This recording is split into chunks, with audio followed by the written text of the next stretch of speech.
elasticidad bidimensional, tensión plana. ¿A qué se refiere la tensión plana?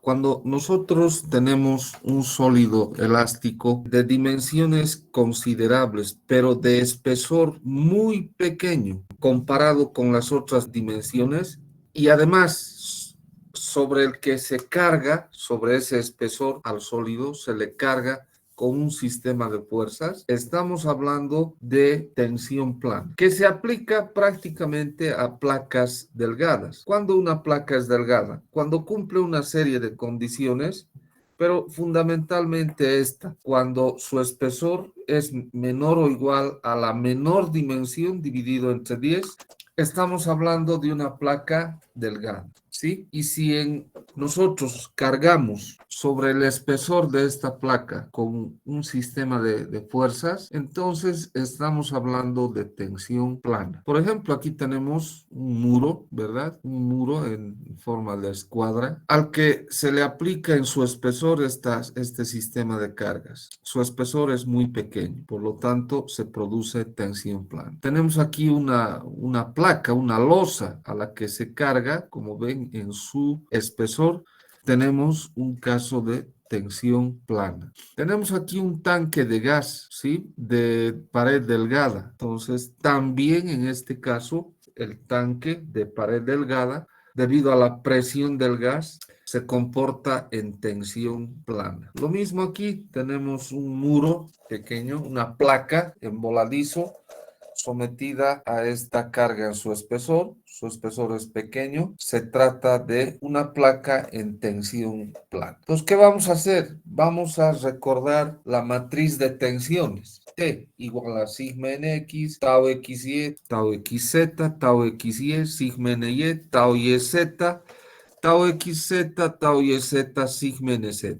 Entonces, normalmente lo que se hace es a la dirección del espesor ponerle el eje Z y el plano XY sería la placa. Por lo tanto, vamos a decir que en el espesor E de esta placa delgada, la tensión en Z es 0. Entonces, la matriz de tensiones T va a ser igual a sigma nx, tau xy, sigma ny. Se reduce a esa expresión la matriz de tensiones, a un comportamiento en el plano. Vamos a ver ahora las ecuaciones constitutivas o las leyes generalizadas de Hooke para tensión plana. Entonces, ¿qué vamos a tener? Epsilon x es igual a 1 sobre E, sigma nx menos mu por sigma ny, sigma nz es 0, no hay. Epsilon y igual a 1 sobre E por sigma ny menos mu por sigma nx. Epsilon z es igual a menos mu sobre E por sigma nx más sigma ny. Que no haya tensión en el eje Z no significa que tampoco haya deformación en este sí hay. Gamma xy va a ser igual a tau xy sobre g. Si trabajamos con estas dos primeras expresiones, ¿sí? Podríamos despejar sigma ny de la segunda y reemplazar en la primera. Vamos a tener esto, sigma nx igual a e sobre 1 menos mu cuadrado por epsilon x más mu por epsilon y. Sigma ny va a ser igual a e sobre 1 menos mu cuadrado por epsilon y más mu por epsilon x. Y tau xy va a ser igual a e sobre 2 veces 1 más mu por gamma xy. Entonces, matricialmente, sigma nx, sigma ny, tau xy, un caso de tensión plana, va a ser igual a e sobre 1 menos mu cuadrado, que multiplica a 1 mu 0, mu 1, 0, 0, 0, 1 menos mu medios, epsilon x, epsilon y, gamma xy. O lo que es lo mismo, el vector de tensiones sigma igual a una matriz de propiedades C, que es esta, ¿no? Por epsilon. Vamos a deducir ahora la ecuación diferencial que gobierna el problema de tensión plana. Vamos a suponer que una placa delgada está siendo sometida a una carga por unidad de volumen, FB, X y Y. Tomamos las ecuaciones de equilibrio interno, x más la derivada de sigma en x respecto de x, más la derivada de tau xy respecto de y igual a 0. Y más la derivada de tau xy respecto de x más la derivada de sigma en y respecto de y igual a 0. ¿Sí? Vamos a derivar ahora la primera respecto de x y la segunda respecto de y. ¿Y qué vamos a tener? La derivada de x mayúsculas respecto de x, más la derivada segunda de sigma en x respecto de x, más la derivada segunda de tau xy respecto de x respecto de y, igual a 0. La otra, la segunda, hemos dicho respecto de y. La derivada de y mayúsculas respecto de y, más la derivada segunda de tau xy respecto de x respecto de y, más la derivada segunda de sigma en y respecto de y igual 0. Vamos a sumar ahora miembro a miembro. De esta manera, voy a tener la derivada segunda de tau xy respecto de x respecto de y en la primera expresión, está marcadito ahí, más la derivada segunda de tau xy respecto de x respecto de y, voy a tener dos veces la derivada segunda de tau xy respecto de x de y. Y el resto lo voy a mandar todo al otro miembro. Pues voy a tener que eso es igual a menos la derivada de x mayúsculas respecto de x más la derivada de y mayúsculas respecto de y menos la derivada segunda de sigma nx respecto de x menos la derivada segunda de sigma y respecto de y. Voy a tomar las condiciones de compatibilidad. La derivada segunda de gamma xy respecto de x respecto de y es igual a la derivada segunda de epsilon x respecto de y más la derivada segunda de epsilon y respecto de x. Vamos a reemplazar las ecuaciones generalizadas de Hooke en esta expresión 6,9. ¿Y qué vamos a tener? En vez de gamma xy, vamos a tener tau xy, o sea, la derivada segunda de tau xy respecto de x respecto de y por g, ¿no? Pero g es igual a e sobre 2 veces 1 más mu. Y ahí tenemos 2 veces 1 más mu sobre e, porque g está en el denominador. Eso va a ser igual a ¿qué? Epsilon x, ya sabemos a qué es igual, y epsilon y también. Entonces podemos ver nomás también, aquí está. Ambos tienen un factor de 1 sobre e. Factorizamos 1 sobre e por la derivada segunda de sigma nx menos mu sigma ny respecto de y, más la derivada segunda de sigma ny menos mu sigma nx respecto de x. Podemos eliminar e. Y vamos a tener 2 por 1 más mu por la derivada segunda de tau xy respecto de x respecto de y igual a la derivada segunda de sigma nx respecto de y menos mu por la derivada segunda de sigma ny respecto de y más la derivada segunda de sigma ny respecto de x menos mu por la derivada segunda de sigma nx respecto de x. Entonces vean que aquí tengo dos veces la derivada segunda de tau xy respecto de x respecto de y multiplicado por 1 menos mu. Y aquí tengo dos veces la derivada segunda de tau xy respecto de x respecto de y. Entonces los reemplazo esto, ¿no? Ahí voy a tener sacando el signo menos 1 más mu por la derivada de x mayúsculas respecto de x más la derivada de y mayúsculas respecto de y más la derivada segunda de sigma nx respecto de x más la derivada segunda de sigma ny respecto de y igual a todo esto. La derivada segunda de sigma nx respecto de y menos mu por la derivada segunda de sigma ny respecto de y, más la derivada segunda de sigma ny respecto de x, menos mu por la derivada segunda de sigma nx respecto de x.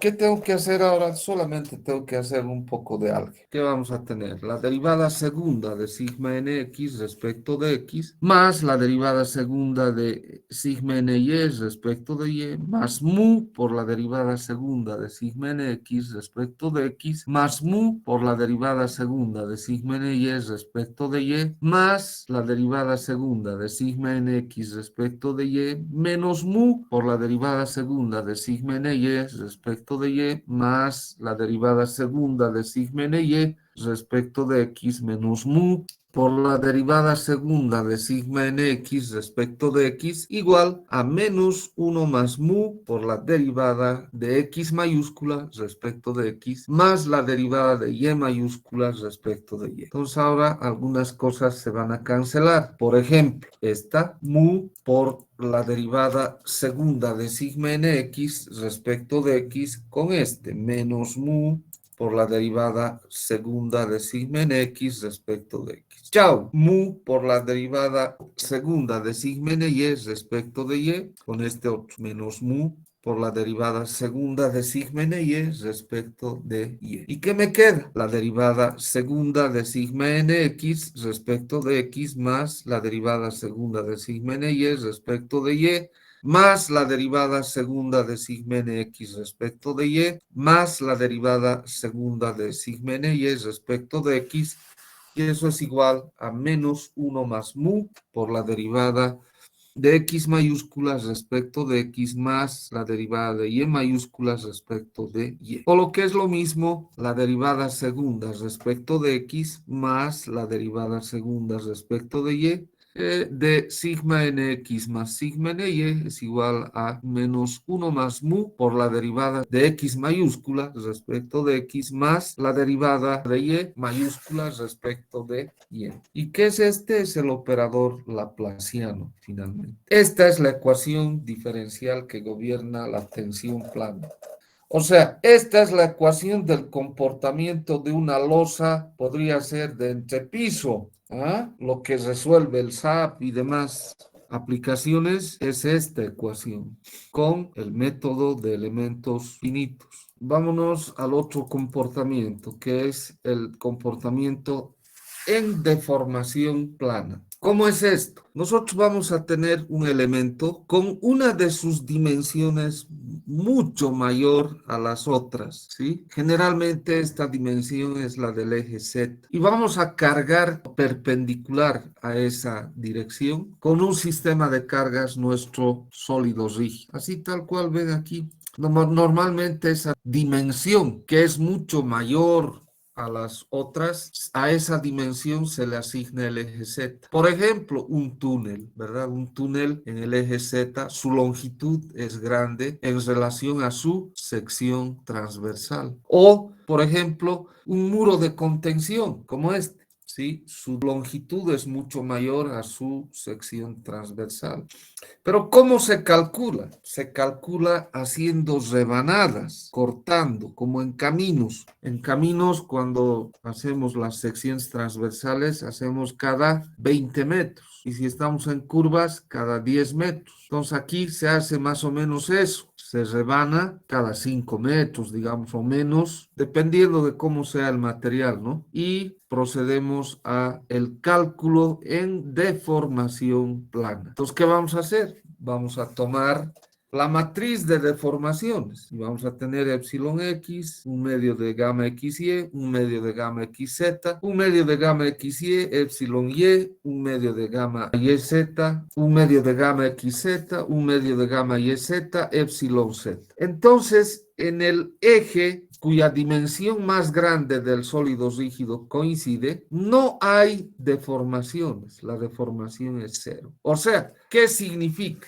En ese eje Z no hay deformación. Significa que en el eje Z, este sólido elástico, que es este túnel, no se comporta como sólido elástico, no, sino como sólido rígido, porque no se deforma. Lo mismo este muro de contención o también podría ser una presa, una represa.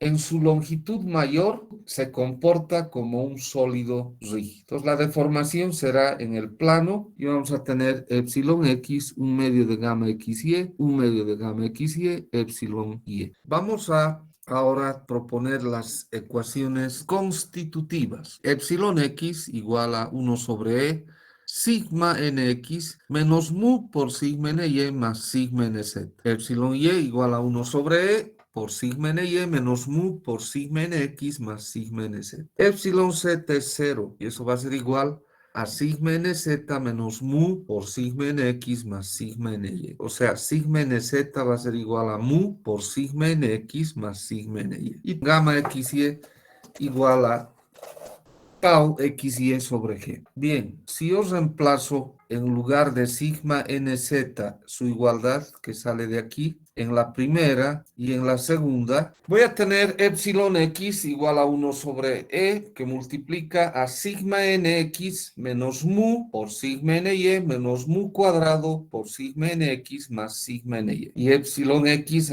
haciendo operaciones, va a ser igual a 1 sobre e por 1 menos mu cuadrado sigma nx menos mu por 1 más mu por sigma ny. Y epsilon y va a ser igual a 1 sobre e, que multiplica a 1 menos mu cuadrado sigma ny menos mu por 1 más mu sigma nx. Y gamma xy igual a tau xy sobre g. Vamos a tomar ahora las ecuaciones de equilibrio interno y de compatibilidad. Otra vez queremos deducir, en este caso, la ecuación que gobierna la deformación plana. Tenemos las condiciones de equilibrio interno, bueno, pero antes tendremos nuestro sólido sometido a una carga por unidad de volumen. Las ecuaciones de equilibrio interno las derivamos respecto de x la primera, respecto de y la segunda, sumamos miembro a miembro y tenemos esta, que ya la hemos deducido, ¿verdad? Hace rato la hemos encontrado. Entonces, ahora voy a tomar las ecuaciones de las condiciones de compatibilidad que también hemos usado hace un rato y vamos a reemplazar aquí las ecuaciones constitutivas para este caso de deformación plana. Es que voy a tener 2 veces 1 más mu sobre e por la derivada segunda de tau xy respecto de x respecto de y igual a 1 sobre e que multiplica a 1 menos mu cuadrado por la derivada segunda de sigma nx respecto de y menos mu por 1 más mu por la derivada segunda de sigma ny respecto de y más 1 menos mu cuadrado por la derivada segunda de sigma ny respecto de x menos mu por 1 más mu por la derivada segunda de sigma nx respecto de x. Podemos simplificar e y podemos simplificar también 1 más mu. Entonces, ¿qué me va a quedar? 2 veces la derivada segunda de tau xy respecto de x respecto de y, que es igual a 1 menos mu por la derivada segunda de sigma nx respecto de y, menos mu por la derivada segunda de sigma ny respecto de y, más 1 menos mu por la derivada segunda de sigma ny respecto de x, menos mu por la derivada segunda de sigma x respecto de x. Entonces, en vez de 2 veces la derivada segunda de tau xy respecto de x respecto de y, reemplazamos esto. ¿Y qué vamos a tener? Vamos a tener menos la derivada de x mayúscula respecto de x más la derivada de y mayúscula respecto de y, menos la derivada segunda de sigma nx respecto de x, menos la derivada segunda de sigma ny respecto de y es igual a 1 menos mu por la derivada segunda de sigma nx respecto de y, menos mu por la derivada segunda de sigma ny respecto de y, más 1 menos mu por la derivada segunda de sigma ny respecto de x, menos mu por la derivada segunda de sigma nx respecto de x. Estas dos de aquí, del miembro de la izquierda, vamos a llevar a la derecha. ¿Y qué vamos a tener? Fijarse. Voy a tener la derivada segunda de sigma nx respecto de x. Y aquí tengo, y va a ser positivo, ¿no? Y aquí tengo menos mu por la derivada de segunda de sigma nx respecto de x. Entonces voy a tener 1 menos mu por la derivada segunda de sigma nx respecto de x. Y lo propio y, la otra, llevo al otro miembro y voy a tener con este otro 1 menos mu por la derivada segunda de sigma ny respecto de y. Hacemos eso. Factorizamos 1 menos mu y eso va a multiplicar a la derivada segunda de sigma nx respecto de y más la derivada segunda de sigma ny respecto de y más la derivada segunda de sigma ny respecto de x más la derivada segunda de sigma nx respecto de x igual a menos la derivada de x mayúscula respecto de x más la derivada de y respecto de y. Pasamos a dividir este 1 menos mu y vamos a tener la derivada segunda de sigma nx respecto de y más la derivada segunda de sigma ny respecto de y más la derivada segunda de sigma ny respecto de x más derivada segunda de sigma nx respecto de x es igual a menos 1 sobre 1 menos mu por la derivada de x respecto de x más la derivada de y respecto de y. O lo que es lo mismo, el laplaciano, o sea, la derivada segunda respecto de x más la derivada segunda respecto de y de sigma nx más sigma ny, y eso es igual a menos 1 sobre 1 menos mu por la derivada de x mayúscula respecto de x más la derivada de y mayúscula respecto de y. Esta es la ecuación diferencial que gobierna la deformación plana. Hemos concluido el capítulo correspondiente y también hemos concluido la materia.